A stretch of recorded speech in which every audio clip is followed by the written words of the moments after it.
यार अगर आज से 3 साल पहले कोई मुझे ये चीज दिखाता ना, मुझे यकीन नहीं होता। एक तो 2013 का रॉ वाला ग्राफिक है और इस वाले रॉ के लोगों से पहले तो मुझे इसका थीम सॉन्ग याद आ जाता क्योंकि वो मेरा फेवरेट है। और 2023 में जो मंडे नाइट रॉ है, देख रहे हो भाई, सब वहां वो ऊपर वाला जो ग्राफिक है, मतलब सीएम पंक आ गए अपने आप में, वो तो शौक है। कोडी रोड्स भी वापस है और अब ये वाली जो 2013 की फोटो है वो और ज्यादा इसलिए भी सेंस बना रही है क्योंकि इसमें ट्रिपल एच सामने खड़े हुए हैं। तब आपको पता है वो अथॉरिटी वाला सीन था, लेकिन अब एक्चुअल में अथॉरिटी वाला सीन है ट्रिपल एच के साथ में, क्योंकि वो डब्ल्यूडब्ल्यूई के क्रिएटिव हेड बने हुए हैं। कोडी रोड्स और सीएम पंक को देखना भाई सही में अनरियल है कि ये 2023 वाले मंडे नाइट रॉ के लोगों के साथ सीएम पंक भी वहां पे खड़े हैं। और कोडी रोड्स नहीं, अगर आपको कोडी रोड्स के बारे बहुत लोगों को शौक नहीं लगता भाई, ये वो बंदा है जो आरओएच में जाके मतलब थोड़ा बहुत सिमिलर कह सकते हो सीएम पंक से। सीएम पंक की इंटेंसिटी को अगर आधे गिलास पानी में मिला दोगे तो जितना इंटेंसिटी बनेगी वो आप कोडी रोड्स की कह सकते हो।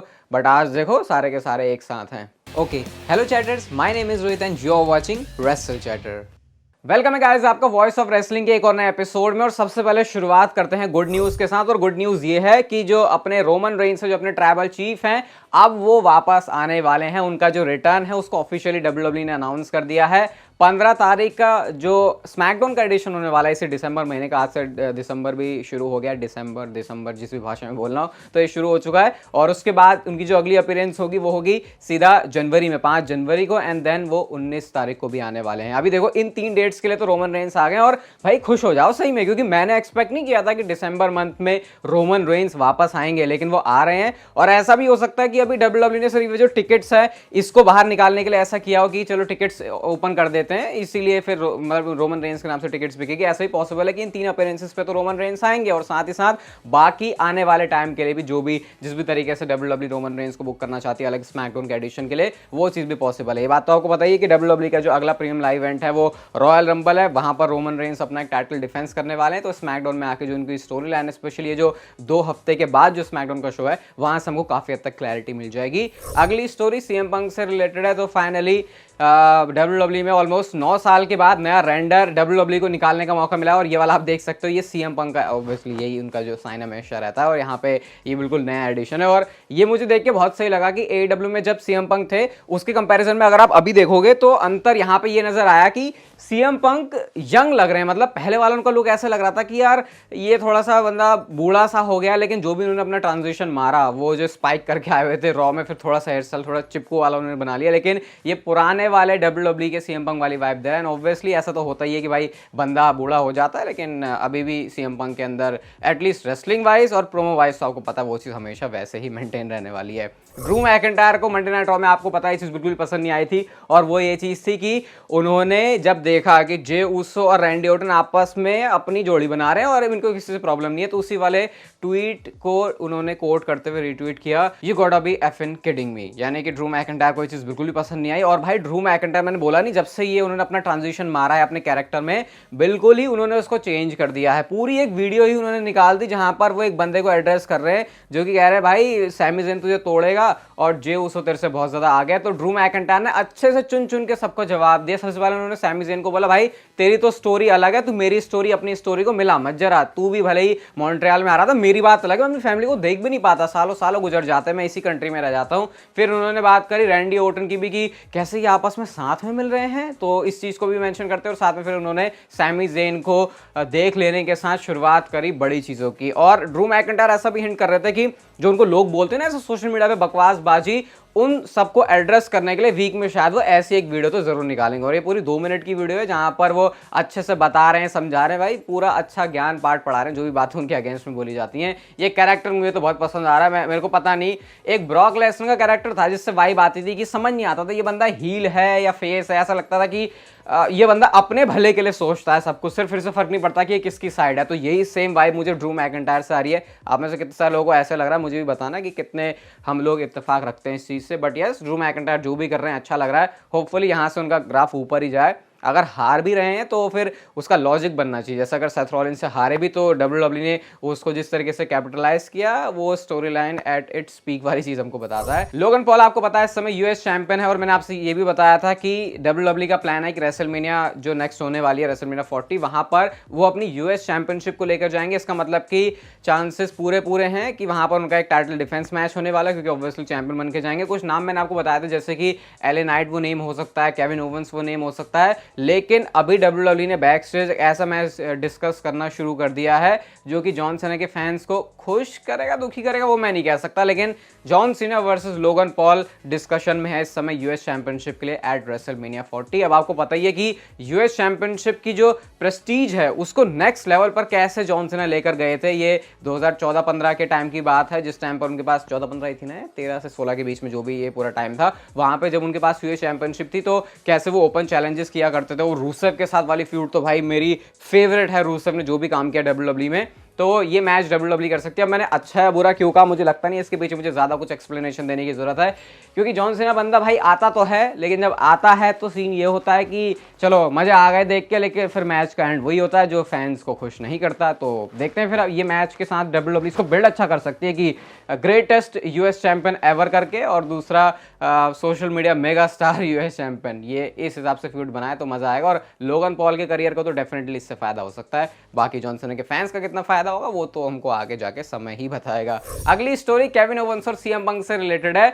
तो रिसेंटली केविन ओवंस से पूछा गया सीएम पंक के रिटर्न के बारे में, तो उन्होंने जो एग्जैक्ट बात बोली मैं वही आपको बता देता हूँ। I just wanna have fun at work, so if he is got that mindset great. यानी अगर उस बंदे को, मतलब मेरे को काम के टाइम पे मजे की आदत है और अगर वो बंदा भी मजे ले रहा है, वो भी उसी माइंडसेट के साथ आ रहा है, तो ठीक है। यानी कि बिल्कुल ऐसी बात बोली केविन ओवंस ने सीएम पंक के बारे में जो बस लाइन पे खड़ी है, अगर जरा सी इधर हो जाए तो वो अगेंस्ट हो जाएगी सीएम पंक के। And at the same time जब उनसे रैंडी ओर्टन के बारे में पूछा तो भाई उन्होंने इतना लंबा पैराग्राफ में बताया कि I love Randy, he is back, he मतलब वो बड़े खुश है उनको देख के, वो फैंटास्टिक परफॉर्मर है, लेजेंड है, कितना अच्छा वो लोगों के साथ है, बैक उसके आने से कितना सब कुछ माहौल अच्छा होता है। लास्ट में वो कहते हैं कि जब रैंडी ओर्टन साथ में होते हैं तो हर कोई बंदा अपना जो है गेम उसको अप कर लेता है, क्योंकि यहाँ पर रैंडी ओर्टन है। तो देख रहे हैं यहाँ पर डिफरेंस। अगर सिर्फ सीएम पंक के बारे में पूछते तो हमको लगता है कि चल बंदा कुछ नहीं करा, लेकिन रैंडी ओर्टन के बारे में इतनी लंबी चौड़ी बातें बोल के उन्होंने कुछ ना कुछ तो इनडायरेक्ट बातें बोली है सीएम पंक के बारे में। और मैं आपको ये बता देता हूँ कि रेसलमेनिया 40 नहीं, रेसलमेनिया 39 से पहले ये भी पता चला था कि सीएम पंक खुद इंटरेस्टेड है कि वो केविन ओवंस के साथ एक फ्यूड करना चाहते हैं। और अगर डब्ल्यूडब्ल्यूई केविन ओवंस को, अगर सीएम पंक को लेके आती है तो Kevin Owens versus CM Punk एक प्रोग्राम है जिसके साथ डब्ल्यूडब्ल्यूई पॉसिबली सबसे पहले जाएगी। पता नहीं वो कहाँ से उठ के आया था, क्या था, मुझे कुछ नहीं पता, लेकिन अभी तो केविन ओवंस का ये कहना है सीएम पंक के बारे में। और आपने दिमाग में सारे ओपोनेंट्स ले लो, जितने बड़े बड़े तगड़े तगड़े ओपोनेंट आएंगे वो सारे के सारे आप डब्ल्यूडब्ल्यूई की वो जो लिस्ट में है वो सारे ऐड कर सकते हो अगेंस्ट सीएम पंक। और काफी सारे ड्रीम मैचेस फैंस अब सीएम पंक के आने से उम्मीदें लगा के बैठे हैं। रिक फ्लेयर के साथ तो कुछ ऐसा हुआ है जो कि यार देखो, मेरा थोड़ा सा मैं सेंसिटिव मतलब ऐसा नहीं कि रो दिया, ऐसा सेंसिटिव कि गलत नहीं होना चाहिए किसके साथ, चलो कोई बात नहीं, बंदा कुछ भी कर रहा है। वैसे आपको पता है रिक फ्लेयर की बातें कुछ होती रहती हैं ऑनलाइन सोशल मीडिया पे, लेकिन ये उन्होंने ट्वीट किया जहां पर वो कहते हैं वो जो सारी नेगेटिविटी हो रही है ना उनके अराउंड की, यार ये बंदा अब इसको रिटायर हो जाना चाहिए, इसको बैठ जाना चाहिए, ये सबसे परेशान हो चुके हैं। और उन्होंने ये भी कह दिया कि मैं चले ही जाता हूं तुमको एम्बेरस करने से अलावा। तो फिर लास्ट में उन्होंने सॉरी भी लिख दिया कि वो नहीं चाहता कि अगर लोगों को बुरा लग रहा है उनको इस साल में भी, इस एज में भी कम्पीट करते हुए देखते हुए, क्योंकि वो चाहते हैं लाइफ में फन करना और इससे उनको फन मिलता है। तो ये रिक फ्लेयर को बोलने के बाद भी जब उन्होंने ये भी बोला, लोग स्टिल उनको ट्रोल कर रहे हैं, क्योंकि मुझे तो अच्छा नहीं लग रहा। But yes, stone cold Steve Austin के डिफेंस में आए, वो कहते हैं कि भाई तुम जो भी कर रहे हो अच्छा कर रहे हो, and that's the bottom line. तो स्टोन कोल्ड जैसा बंदा भी साथ में आ रहा तो भाई समझ जाना चाहिए, वो बंदा सबसे सैवेज है, वो नहीं बोल रहा तो भाई ये आजकल के चुट्टू पुट्टू क्या ही बोलेंगे ट्विटर पे।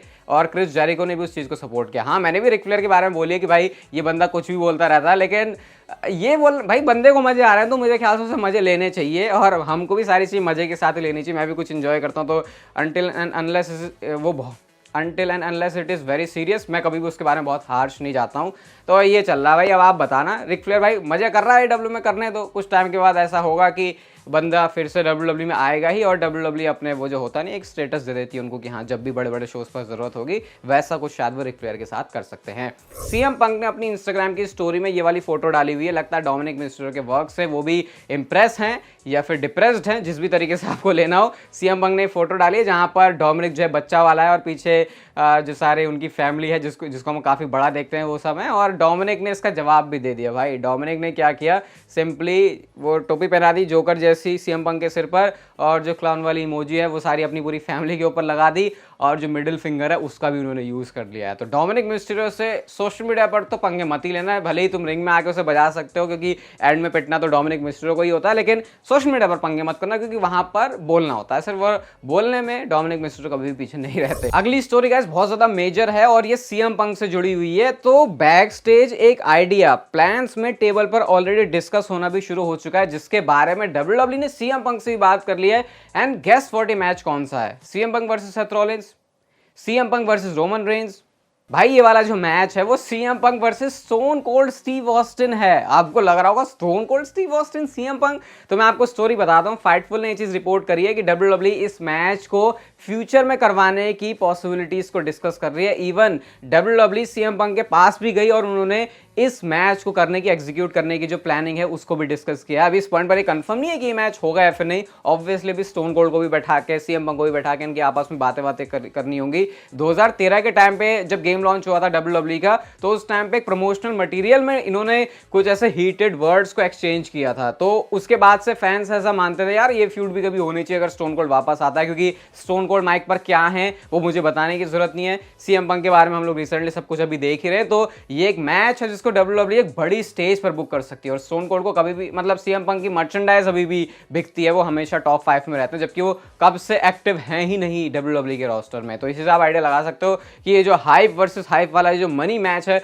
वो कितना बड़ा बन सकता है। प्लान्स ऑब्वियसली डब्ल्यूडब्ल्यू ने डिस्कस करने शुरू कर दिए हैं। मैं इसके बारे में अगर अपना ऑनेस्ट ओपिनियन दूं तो यार मुझे ऐसे लगता है कि अगर प्रोमोस की बात है तो ये तो बढ़िया होने वाला है, लेकिन स्टोन कोल्ड और सीएम पंक मतलब ठीक है, मतलब ऐसा नहीं है कि कुछ बुरा होगा, लेकिन हाँ अगर जो लोग एक्सपेक्टेशन ऐसे रख रहे हैं कि स्टोन कोल्ड वैसे वाला और सीएम पंक तो चलो उसी लेवल पे परफॉर्म कर लेंगे, तो वो चीज पॉसिबल नहीं, क्योंकि ये तो हम कहते हैं कि एज सिर्फ एक नंबर होता है, बट इस स्पोर्ट में भाई अगर 50 के मामला 55 के मामले ऊपर चले जाते हैं तो प्रॉब्लम हो जाती है। 55 के नीचे मुझे लगता है हर कोई बंदा सही से परफॉर्म कर सकता है। तो बाकी आप बताना ऑनेस्ट आपके क्या ओपिनियन है। बाकी अगर मैच होता है तो बड़ा मतलब मजा तो आएगा उसको देखने में, और स्पेशली जो उनकी फ्यूडर स्टोरी लाइन का बिल्ड है वो तो नेक्स्ट लेवल का होगा। आज की next and final story Randy Orton से रिलेटेड है। तो डब्ल्यूडब्ल्यू ने अपना ट्वीट किया जहां पर लिखते हैं daddy is back again this Friday on SmackDown, और स्मैकडाउन में क्योंकि आने वाले मैं आपको पहले ही बता चुका हूं। अब गाइस इस पर रैंडी ओटन ने रिएक्ट किया और वो लिखते हैं एंड बेटर देन एवर, यानी कि वो बता रहे हैं कि वो ये THEN लिख दिया उन्होंने, तो वो बता रहे हैं यहाँ पे कि वो पहले से भी और ज्यादा अच्छे हो चुके हैं और भी ज्यादा तगड़े हो चुके हैं। अब गाइस मैं आपको एक चीज और बता देता हूँ जो कि बिल्कुल लेटेस्ट है, इसके बारे में एक स्पेकुलेशन की तरह आप इसे कह सकते हो, बट डेफिनेटली स्टोरी लाइन उसी डायरेक्शन में जा रही है कि रैंडी ओटन जा रहे हैं स्मैकडाउन में अपनी ब्लड लाइन का जो उन्होंने कहा था हिसाब किताब चुकता करने वो, और बहुत हद तक पॉसिबल है कि क्या पता कल शो पर या तो जजमेंट डे वाला एंगल या फिर जो ब्लड लाइन वाला एंगल है वो दिख जाए। मतलब मेजरली तो हम कहेंगे ब्लड लाइन वाला एंगल ही, क्योंकि जिमी ऊसो और सोलो सिकोवा वहीं पर हैं। और गाइस रॉयल रंबल के अंदर पॉसिबली डब्ल्यूडब्ल्यू रोमन रेंज और रैंडी ओटन का मैच भी कर सकती है। अब तक जो दो नाम आए हैं वो एलन नाइट और एजे स्टाइल्स के हैं, and third name on the table is Randy Orton, क्योंकि आपको पता ही उनका अनफिनिश्ड बिजनेस है और वो तो बोल ही रहे हैं कि भाई मुझे इस ब्लड लाइन के हर एक मेंबर से बात करनी है। तो रोमन रेंज के लिए बात करने की जगह रॉयल रंबल प्लेस हो सकती है, क्योंकि वो वैसे तो हर जगह अवेलेबल होंगे नहीं। तो देखते हैं क्या होगा स्मैकडाउन में जाके सीन। बाय गाइस, अगर आपको आज की वीडियो अच्छी लगी तो इसे लाइक शेयर सब्सक्राइब और नोटिफिकेशन बेल को ऑन कर दो, और तब तक आप जिंदगी के मजे लो, वरना पता है ना जिंदगी आपसे मजे ले लेगी।